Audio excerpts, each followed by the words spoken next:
काय सांगाल तुम्ही त्या मृत्यूनंतर आज वैद्यकीय अधिकाऱ्यांची भेट घेतली, काय मागणी केली? 3,500 कोटीचं बजेट असलेली आपली कल्याण डोंबिवली महानगरपालिका, या महानगरपालिकेमध्ये भ्रष्टाचाराचा उद्रेक झालेला आहे आणि याचे 2 बळी आज गेलेले आहेत। एक साधारण उपचार म्हणजे सर्पदंशासारखे उपचार किंवा कुठलेही नॉर्मल उपचार असतील तरी ते उपलब्ध नाही आहेत। आज तुम्ही बघू शकता शास्त्रीनगर रुग्णालयामध्ये आरोग्य व्यवस्थेचा बोजवारा उडवलेला आहे। रुक्मिणीबाईमध्ये गेलात तर MRIच्या मशीनी धुळकाट पडलेल्या आहेत, व्हेंटिलेटर उपलब्ध नाही आहेत, कोट्यावधी रुपये खर्च करून 700-500 कोटीचे रस्ते बनवायचे बॅनर लावतात, राजकारणाच्या मार्फत लावले जातात, पण आरोग्य व्यवस्थेकडे लक्ष कोण देणार? आज आरोग्य व्यवस्था जिवंत आहे का? कल्याण डोंबिवली महानगरपालिका नसून कल्याण डोंबिवली मृत नगरपालिका झालेली आहे आणि त्यामुळे या नागरिकांच्या आरोग्याची इथे खेळ सुरू आहे। कोणालाही घेणे देणे पडलेलं आहे, राजकारणी मोठमोठे इव्हेंट करतायत। माझी त्यांना विनंती आपल्या माध्यमातून आहे की एवढा पैसा जो आपण उधळताय त्याच्यात थोडासा पैसा जरी आरोग्यासाठी दिला तर या सर्वसामान्यांचं जीवन आहे हे सुकर होईल आणि सोयीस्कर होईल। या आरोग्य व्यवस्थेवरती जर आता महापालिकेने लवकरात लवकर या दोषींवरती कारवाई नाही केली आणि चांगली आरोग्य व्यवस्था आम्हाला जर दिली नाही, व्हेंटिलेटर उपलब्ध केले नाही, MRI मशीन उपलब्ध केलं नाही, तर आम्ही या दोन्ही रुग्णालयाला टाळं ठोकू, महानगरपालिकेला टाळं ठोकू। ही आपल्यामार्फत आम्ही त्यांना एक चेतावणी देतोय। धन्यवाद।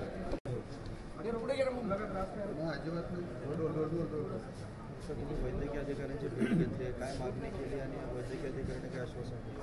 वैद्यकीय अधिकाऱ्यांनी आश्वासन हे दिलं की ह्या सदोष मनुष्यवधाला जे कोण दोषी असतील, या 2 मुलींच्या मृत्यूला जे कोण दोषी असतील त्यांच्यावरती योग्य ती कारवाई करण्यात येईल।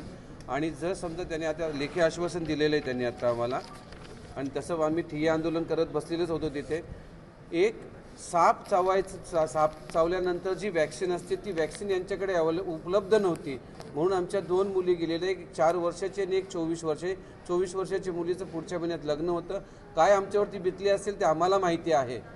ह्या संड झालेल्या अधिकाऱ्यांना त्याचं काही पडलेलं नाही आहे।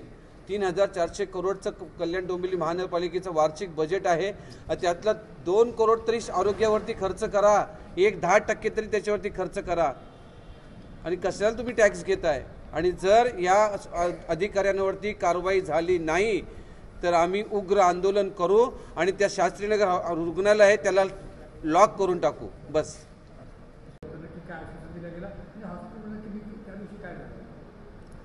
दिनांक 28/9/2025 रोजी सकाळी 5:30 वाजता सर्पदंशांमुळे 2 रुग्णांना भरती करण्यात आलं होतं।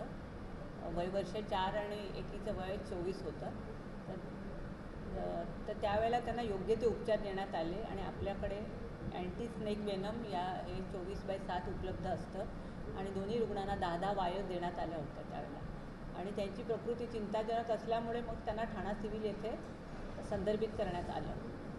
त्यांचं दुःखद निधन दोन्ही रुग्णांचं झालेलं आहे आणि या घटनेच्या पार्श्वभूमीवर आम्ही त्यांची सखोल चौकशी करू आणि काय असेल तर योग्य ती कारवाई करण्यात येईल। लेखी दिलेलं आहे आपण त्या नातेवाईकांना, काय लेखी दिलेलं आहे? नातेवाईकांचं जे पत्र आम्हाला आता प्राप्त झाले त्याच्याप्रमाणे त्यांनी असं म्हटलं होतं की रुग्णवाहिका मिळायला उशीर झाला आणि योग्य उपचार नाही दिले, तर त्या दृष्टीने आम्ही पूर्ण चौकशी करून याबाबत योग्य ती कारवाई करण्यात येईल।